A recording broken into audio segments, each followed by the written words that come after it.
Baiklah, saya Vivi Novika akan mempresentasikan yaitu tentang yang pertama yaitu tujuan pemberdayaan masyarakat. Di sini tujuan utama pemberdayaan adalah memperkuat kekuasaan masyarakat, khususnya kelompok lemah yang memiliki ketidakberdayaan, baik karena kondisi internal masyarakat tersebut atau persepsi mereka sendiri, maupun karena kondisi eksternal, ya contohnya ditindas oleh struktur sosial yang tidak berlaku adil kepada masyarakat lemah tersebut.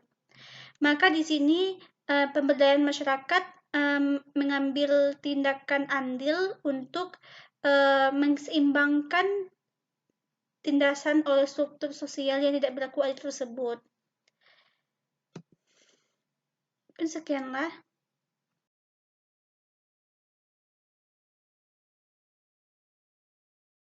Di sini saya akan melanjutkan materi dari rekan saya, yaitu tujuan dari pemberdayaan. Yang mana, menurut Mardikanto dan Purwoko, tujuan pemberdayaan meliputi berbagai upaya perbaikan, yaitu 1. Perbaikan pendidikan atau better education, yang artinya pemberdayaan harus dirancang sebagai suatu bentuk pendidikan yang lebih baik. Perbaikan pendidikan yang dilakukan melalui pemberdayaan tidak hanya terbatas pada perbaikan materi, perbaikan metode, perbaikan menyangkut waktu dan tempat, serta hubungan fasilitator dan penerimaan manfaat. Tetapi seharusnya yang tak kalah pentingnya adalah bagaimana perbaikan pendidikan non-formal dan proses pemberdayaan mampu menumbuhkan semangat dan keinginan untuk terus belajar tanpa batas waktu dan umur.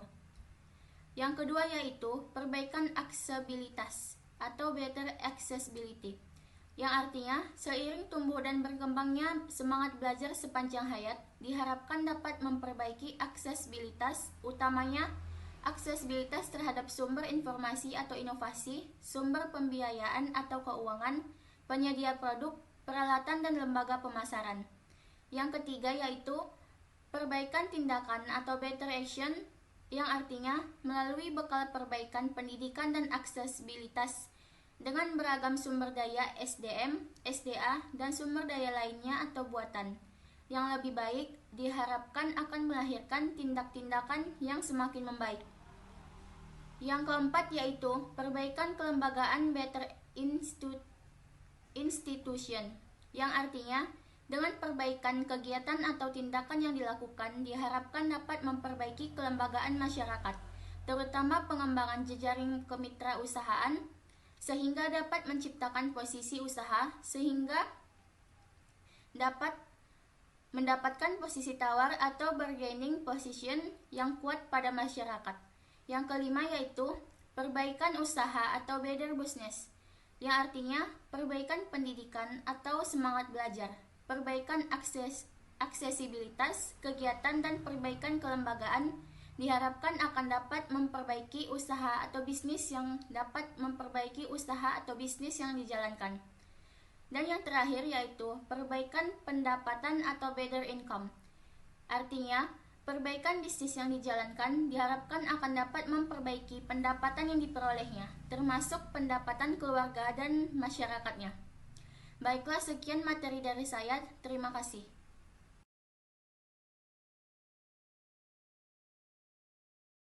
Itu saja yang prinsip pemberdayaan masyarakat. Prinsip pemberdayaan masyarakat terdiri dari 7 poin. Yang pertama yaitu dilaksanakan secara bertahap dan berkesinambungan. Artinya, pemberdayaan masyarakat dilakukan secara bertahap atau berproses dan dilakukan secara berkelanjutan. Yang kedua itu memperhatikan keragaman karakter, budaya, dan kebiasaan. Artinya, dalam memperdayakan masyarakat harus memperhatikan karakter, budaya, dan kebiasaan masyarakat setempat. Yang ketiga itu memperhatikan seluruh aspek kehidupan masyarakat, terutama aspek sosial dan ekonomi. Yang keempat, tidak ada unsur diskriminasi, utamanya terhadap perempuan. Yang kelima, selalu menerapkan proses pengambilan keputusan secara partisipatif. Yang keenam, menggerakkan partisipasi masyarakat dalam berbagai bentuk, seperti contohnya menggerakkan partisipasi masyarakat dalam pendidikan, ekonomi, sosial, serta kebudayaan. Yang ketujuh, yaitu aparat atau agen pemberdayaan bertindak sebagai fasilitator. Orang yang bertindak sebagai pemberdayaan masyarakat atau aparat pemerintah bertanggung jawab memberikan fasilitas terhadap pemberdayaan masyarakat. Assalamualaikum.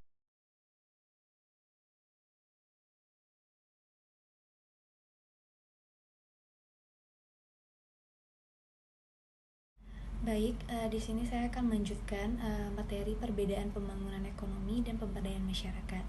Pembangunan ataupun pemberdayaan itu merupakan suatu perubahan sosial secara sengaja atau berencana. Pembangunan ini tidak sama dengan pemberdayaan. Antara pembangunan dan pemberdayaan itu berbeda secara diametral. Maksudnya di sini dimulai dari posisi paradigmatiknya, pendekatan, strategi, hingga pada bentuk aksi-aksi di lapangan bahkan dalam cara mengidentifikasi keberhasilannya. Nah, kita masuk ke pembangunan ekonomi. Pembangunan ekonomi ini dipandang sebagai kenaikan dalam pendapatan per kapita dan lajunya pembangunan ekonomi. Ini ditunjukkan dengan menggunakan tingkat pertumbuhan PDB itu untuk tingkat nasional dan PDRB itu untuk tingkat wilayah. Nah, definisi pembangunan itu tidak dapat dipisahkan dengan pengertian pembangunan ekonomi. Nah, pada dasarnya baik tujuan pembangunan maupun pembangunan ekonomi adalah untuk meningkatkan kesejahteraan masyarakat. Nah, bedanya pembangunan ekonomi hanya meliputi usaha suatu masyarakat untuk mengembangkan kegiatan ekonomi dan mempertinggi tingkat pendapatan masyarakat. Nah, sedangkan pembangunan itu dalam pengertian yang paling mendasar harus mencakup masalah materi dan finansial dalam kehidupan bermasyarakat.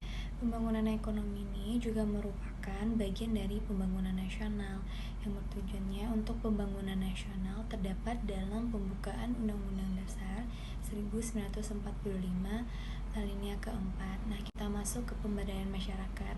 Pemberdayaan masyarakat ini adalah suatu strategi yang digunakan dalam pembangunan masyarakat sebagai upaya untuk mewujudkan kemampuan dan kemandirian dalam kehidupan bermasyarakat, berbangsa dan bernegara.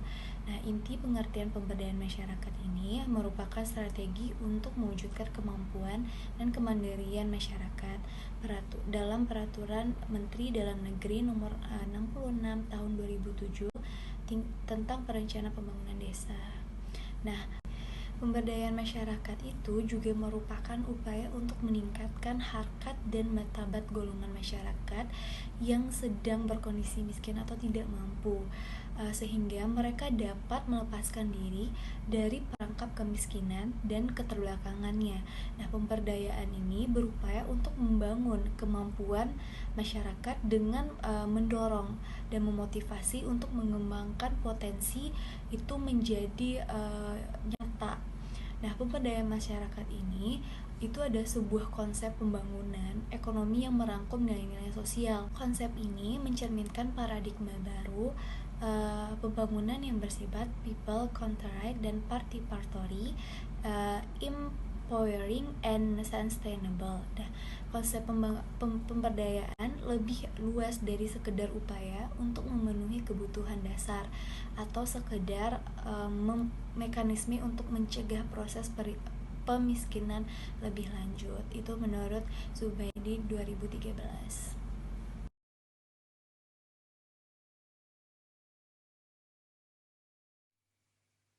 Assalamualaikum warahmatullahi wabarakatuh. Baiklah, di sini saya akan menjelaskan tentang modal manusia atau human capital dan modal sosial atau social capital dalam pemberdayaan masyarakat. Modal manusia dan modal sosial merupakan bagian yang tidak terpisahkan walaupun keluaran yang dihasilkan berbeda. Modal manusia dapat dilihat dari keluaran berbentuk pengetahuan, keterampilan, dan kemampuan bertindak. Modal sosial merupakan modal yang sangat abstrak dan keluarannya hanya dapat dilihat dalam bentuk aksi-aksi antar manusia.